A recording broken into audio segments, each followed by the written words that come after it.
હાલો YouTube family, સ્વાગત છે તમારું અમારા નવા બ્લોગમાં। આજે આપણે જઈ રહ્યા છીએ ભાવનગર જિલ્લામાં આવેલ સિહોર તાલુકામાં કરકોલિયા ગામ, જ્યાં રામાપીરનું મંદિર આવેલું છે।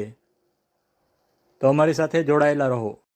પંખીના માળા જેવા નાના એવા કરકોલિયા ગામમાં રામાપીરનું મંદિર આવેલું છે, જે ભાવનગરથી 28 કિલોમીટર, સિહોરથી 8 કિલોમીટર અને સોનગઢથી 6 કિલોમીટરના અંતરે આવેલું છે, જ્યાં ભક્તોની મનોકામનાઓ પૂર્ણ થાય છે। તો મિત્રો, હવે આપણે પહોંચી ગયા છીએ રામાપીર મંદિર કરકોલિયા। તો હવે આપણે અંદર જઈને દર્શન કરીએ। તો અમારી સાથે જોડાયેલા રહો અને એના ઇતિહાસ વિશે આપણે જાણકારીની માહિતી મેળવીએ। આ મંદિર એક નદી ઉપર બાંધવામાં આવેલ છે। હવે અને કાળા કલયુગમાં રામાપીરે નાની દીકરીના રૂપમાં અહીંયા પરચો પૂરેલો છે। તો આપણે તેની માહિતી થોડી વારમાં લઈએ। તો અમારી સાથે જોડાયેલા રહો અને અંદર જઈને હવે આપણે રામાપીરના દર્શન કરીએ।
તો અહીંની ભોજનશાળા છે, જ્યાં અહીંયા દર 12 મહિનાની બીજે 12 બીજ ઉજવાય છે અને મોટા પ્રમાણમાં અહીંયા પ્રસાદનું આયોજન કરવામાં આવે છે। અને ભાદરવીમાં નોમ દસમ 11 અહીંયા પાટોત્સવ પણ મનાવવામાં આવે છે। તો હવે આપણે દર્શન કરીએ રામાપીરના। જય રામાપીર।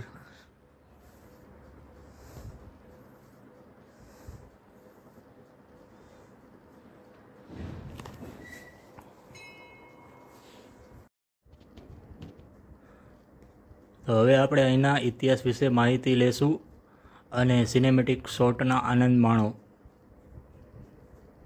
અને અમારી ચેનલમાં નવા હોય તો અમારી ચેનલને લાઇક અને સબસ્ક્રાઈબ કરવાનું ભૂલતા નહીં, જેથી આવા અવનવા વિડીયોના નોટિફિકેશન તમને મળતા રહે। અને હા, કમેન્ટ પણ કરજો અને તમારી આજુબાજુના વિસ્તારમાં ક્યાંય પણ રામાપીર કે ગણપતિ દાદાનું કોઈ પણ મંદિર આવેલું હોય તો અમને કમેન્ટ કરીને જણાવજો।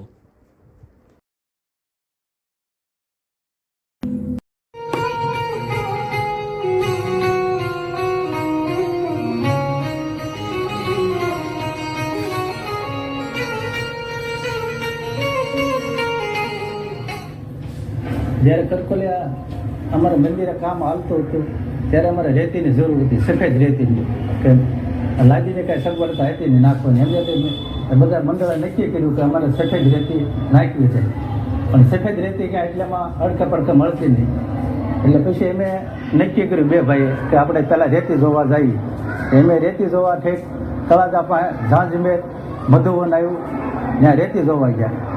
ત્યાં પછી અમને ગામના લોકો મળ્યા અને એ કંઈ રેતી કોઈ ભરવા દેતા નથી આવ્યા। પછી સરપંચને બોલાવ્યા અને પછી મેં અમારું સરનામું આપ્યું કરકોલિયા ઘર મારા રામાપીરના મંદિરે લઈ જાય ઘર હાટું નથી લઈ જાય તો પછી સરપંચે કીધું તમે તો તમે રેતી જોઈ આવો અને તમારે જે જોઈતી હોય એ ભરી જાય અને અમારા ખેતરમાં ટ્રેક્ટર હાંકજો નથી ત્યાં ટ્રેક્ટર હાંકવા દેતા નથી કોઈના ખેતરમાં સમજે પછી અમે દરિયા કાંઠે ગયા એક ભાઈ રેતી કાઢતા હતા તગારે એક તમારે જો 4-5 ટ્રેક્ટર જોતા હોય તો તમારે મહિનો 2 મહિના વહી જાય છે કાંઈ અમે એક તગારું રેતી ભેગી કરી અને કે વાર બહુ લાગે એમ એ કીધું વાંધો નહીં પછી અમે રેતી જોઈને પાછા ગામમાં આવ્યા એટલે અમે 2 વ્હીલ ગાડી લઈને ગયા હતા અને ગાડીમાં પંચર પડી ગયું આગલા વ્હીલમાં અને પછી ને આજે દાદાને પૂછ્યું મેં કીધું પંપ મળશે તો દાદાએ કીધું કે અહીં તમને પંપ નહીં મળે અને કોઈ પંચર કરવા વાળો અહીંયા આ ગામમાં કોઈ છે નહીં મેં કીધું વાંધો નહીં એક નાની છોકરી આવી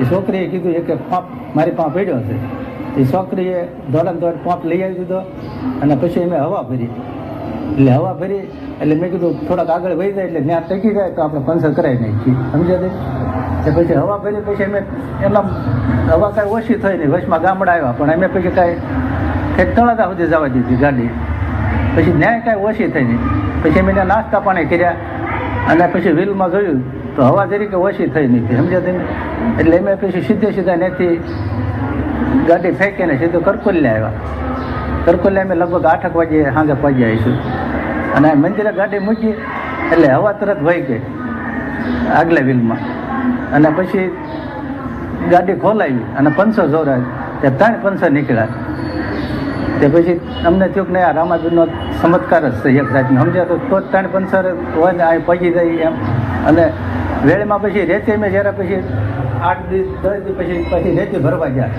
4 ટ્રેક્ટર લઈને સમજ્યા તમે અને રેતી તે અઢળક એટલી આવી એની કોઈ ખામી નહીં કે 10-15 ટ્રેક્ટર ભરી લે એટલી રેતી એ રામાપીરનો એક ચમત્કાર હમણાં થયો અને રેતી પુષ્કળ આવી ગઈ હવે બીજમાં તો આપણે કરકોલિયા આપણે 12 બીજ ઉજવાય છે 12 મહિનાની એમાં દર બીજને જે આખો દિવસ ભોજન હોય જમણવાર ચાલુ હોય આખો દિવસ 12 ગામનો મહેમાન આવે પછી ગામનું હોય પછી બધું ભોજન તમામ જમણવારનો આખો દિવસ કાર્યક્રમ શરૂ હોય બહારના લગભગ 3 થી 4 હજાર માણસો દર બીજે દર્શન કરવા આવે છે અને પછી સાંજે અમારે ભજનનો કાર્યક્રમ હોય સંતવાણી કાર્યક્રમ પછી 3 થી 4 વાગ્યા સુધી સંતવાણીનો કાર્યક્રમ રાખીએ છીએ અને પછી ભાદરવા મહિનામાં અમારે રામાપીરનો મોટો ઉત્સવ કરીએ છીએ ઉજવી અને એ ઉત્સવ લગભગ બધે અમારે પ્રખ્યાત છે આખી બધાને ખબર જ છે ભાદરવા મહિનામાં કરકોલિયા મોટો ઉત્સવ થાય છે એમાં ઉત્સવમાં અમારે નોમ દશમ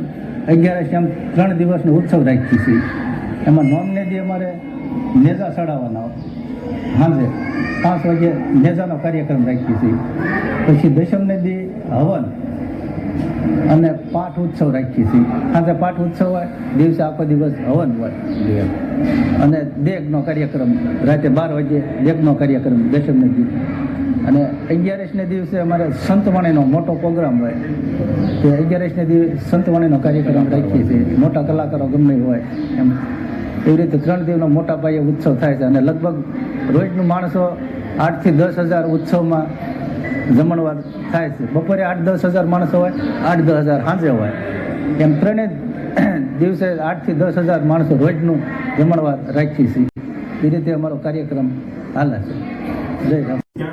કેવી રીતે મેં મંડળ બાંધ્યું એ તો અમને વાત કરું બરવાળાવાળા રમવા આવ્યા પછી મેં જોવા ગયા વાડીઓમાં રમતા હતા પછી જોયું એટલે અમને બધાને ખબર પડી કે ભાઈ આ રીતે આપણે રમવું હોય તો આપણે રમી શકીએ આવું તો એમ પછી હાલો બધા છોકરા બધા તૈયાર થયા એટલે એનો ભાથો જોવા ગયા કે હાલો બે આનું ડ્રામો હોય તો આપણે શીખાય ને શીખવા આટલું મેં બધી ઘણા ગામમાં ગયા સોગટમાં ગયા બરવાળા ગયા જ્યાં રમતા હતા મોટા જૂના એવામાં ગયા પછી ત્યાંથી ડ્રામો ન મળ્યો પછી અમે મારા પટેલ નવગામ શિરોડા ત્યાં ધીરુભાઈ છે પછી એને મારા જ છે એ બધા આખ્યા હાંકતા મયારામ બાપુ પછી એને કીધું ભાઈ અમે આવું શીખવું છે કારણ કે તમારે શીખવું તો અમે શીખડાવી તમને તો એ કાયમ 15 દિવસ અમારી હવે આજે આવ્યા લૂના ગાડી એ સમય બહુ દાદા પેલા વાહન નહોતા પણ એવું લૂના લઈને નાનું એવું લઈને આવતા બે આ ઘણા વર્ષ 91-92 પહેલાં હા ત્યારે એ આવતા અને શીખડાવતા પછી એનો ઢાળો અલગ હતો અમારો ઢાળો એક અલગ હતો. પછી અમે તો શું કીધું કે ભાઈ આપણે એનો ઢાળો જે આની પછી કોણ આવી આપણે શીખવાનું છે. બીજું તો આવડે જ છે, કારણ કે એક રાગનું આટલું છે એટલે બધાને આવડે જ છે. એટલે કીધું આની પછી કોણ એવું બધું શીખડાવી દો. એવું બધું અમને શીખડાવી ગયા. અને પછી બીજ હવે કે આપણે શીખી ગયા છે, હાલો બીજ બાંધવી છે. 12 બીજ બાંધવા હાટું પછી રમવું તો જોઈએ ને. તો પછી અમારી પાસે બહુચરાજી માના કપડાં હતા. અમે નવરાત્રિ રમતા પણ રામાપીના એના કપડાં નહોતા. પછી એ મારો ભાઈ ભૂપત છે એ સંભાળી ગયો. સંભાળીથી પછી રામદેવી રમતા તો ફેર કપડાં લાવ્યા. બીજા કપડાં થતા જ છે એ લાવી અને બીજ બાંધી કે 12 બીજ આપણે બાંધવાની છે. તો પછી અમે ઘોડો લેવા ગયા. પછી આ ઘોડો આપણે શ્યામપરા ખોડિયાર મંદિરની પાસે શ્યામપરા છે, જ્યાંથી મેં આ ઘોડો લાવ્યા.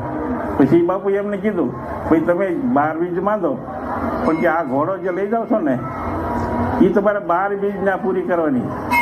13મી બીજ આવે એ પૈસા મને આપવાના. તો એ કોઈ વાંધો નહીં, હાલો. પછી અમે તો 12 બીજ બાંધી વાળી પછી રમવાનું ચાલુ કર્યું. એટલે પછી ત્યાં જવાનું ન થયું. પછી અમે એવું નક્કી કર્યું કે ભાઈ આપણે આ 12 બીજ છે, આ 13મી બીજ ઓલા પણ પૈસા થોડાક દાદા થાય એને દેવા હાટું. આપણે 13મી બીજ ગમે ગામમાં રમીએ ને તો થોડાક મળે. અને એ સમય કંઈ એવો સમય નહોતો, બહુ દાદા પૈસા ન થતા. 1000, 1500, 2000 બસ એનો ઓર્ડર આવી જતો, એટલા રૂપિયા થતા.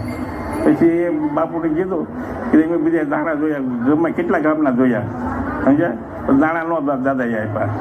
પછી મેં કીધું ભાઈ રમવું છે આના નાના જ છે. આ 13મી બી તમારા ગામમાં એમ રેમાં, સમજ્યા. પછી એ રકમ આવી. પછી મેં કીધું ભાઈ આવડી આ વસ્તુ છે એ બાપુને આપણે લઈ જવાની હોય છે. પછી આ એમનું મંડળ ધામતું ગયું અને ભગવાનની કાંઈક દયા થતી ગઈ. કાયદેસર એમનો હાલી ગયું એવું જામ્યું ને કે કોઈ વાત નહીં. ભગવાનની કૃપા એવી થઈ છે. સન્મુખ ઘોડો લાવ્યા છે, આ મૂર્તિ આવી. પછી બધા આખા મંડળને એવું થયું કે હાલો આ મૂર્તિ અહીંયા પહોંચી હામિયા ઢોલ ધાર બધું લાવી હામિયા કર્યા. પણ અહીંયા એવી ખોલી દીધા માણસને, કોઈ અમને ગમ્યું નહીં કોઈને. કે આ મૂર્તિનું મોઢું છે ને જરીક પતલું કરી નાખ્યું. આ ભરાવદાર મોઢું નહીં, હાલનો જ બહારવી આપણે. પછી અમે આ મૂર્તિને રમવા જઈને જાહેરાત કરી. દર શુક્રવાર કે દર શનિવારે રમવા જતા. આખા વર્ષના જેટલા શનિવાર કે શુક્રવાર હોય એ બધા એક દિવસમાં એ શ્રીફળ લેવા જતા. આખા વર્ષમાં 48 હોય તો 48 ફરજિયાત કહેવાય. એક દિવસની અંદર શ્રીફળમાં લઈ લેતા. તો પછી બીજાને રમાડવું હોય તો બીજા વર્ષે વારો આવે. એવી રીતનું આ મંડળ આખું ધામતું ગયું. અને એવી રીતે આ મંડળ પછી અમે કીધું કે જ્યાં રમવા જઈને કીધું આ ભાઈ 13,000માં મૂર્તિ આવી છે, તમારે જેને કોઈને ધોતી જે ગામમાં તો આપણે 13,000માં પાછી દઈ દેવાની છે. જેને ધોતી હોય ને કીધું આપણે કાઢી દો 13,000માં આવી છે, 13માં દઈ દઈએ. 5 વર્ષની બાગુ નાખી આ મૂર્તિ દેવા હાટું રમવા જઈને. પછી મને મગજમાં એવું બેઠું કે આ દાદાને જવું નથી, આ જે પોતે આવ્યા છે ને એના અહીં રહેવું. તો મિત્રો આપણે અહીંના ઇતિહાસ વિશે માહિતી લીધી. તો અમારો વિડીયો સારો લાગ્યો હોય તો અમારી ચેનલને લાઇક અને સબસ્ક્રાઈબ કરવાનું નહીં ભૂલતા, જેથી આવા અવનવા વિડીયોના નોટિફિકેશન તમને મળતા રહે. તો આ મંદિર જે નદી પર બાંધેલ છે તે નદી તમે જોઈ શકો છો.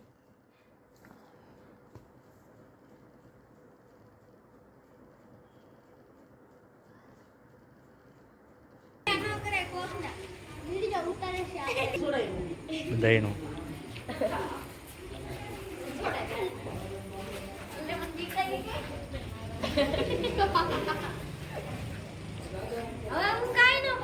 હે